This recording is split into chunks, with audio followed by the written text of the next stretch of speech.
ఇదివరకెప్పుడో ఒకసారి possibility thinking అని చెప్పాను. ఆ కోణం నుంచి ఆలోచించండి అని చెప్పడం జరిగింది. ఎప్పుడు కూడాను ఈ ఆలోచనలు అనేది ఉన్నదే దోమల్లాగా మీదకి వస్తూ ఉంటాయి. లేకపోతే ఇదివరకు రోజుల్లో మేము మామిడి పండు తినడానికి కూర్చుంటే బోల్డు ఈగలు మూగేవి.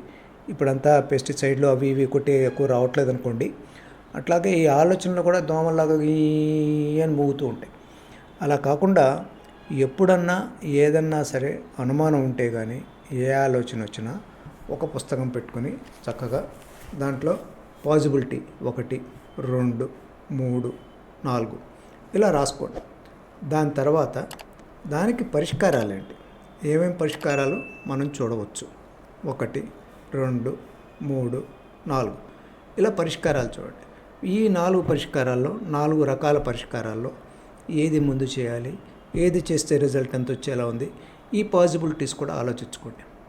ఇవి ఆలోచించిన తర్వాత మీరు దాన్ని ఇంప్లిమెంట్ చేసే ప్రయత్నం చేయండి.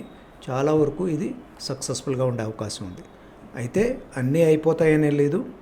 ఏది నేను మార్చలేనో, ఏది నేను పూర్తిగా చేయలేనో దానికి నేను ఒబ్లైజ్ చేస్తాను, దానికి నేను ఒప్పుకుంటాను, దాంతో సంధి చేసుకుంటున్నాను అని చెప్పి తీర్మానించుకోండి. ఇది మీకు లాంగ్ రన్లో మీ ఆరోగ్యానికి, మీ థింకింగ్ ప్యాటర్న్కి మంచిది. All the best.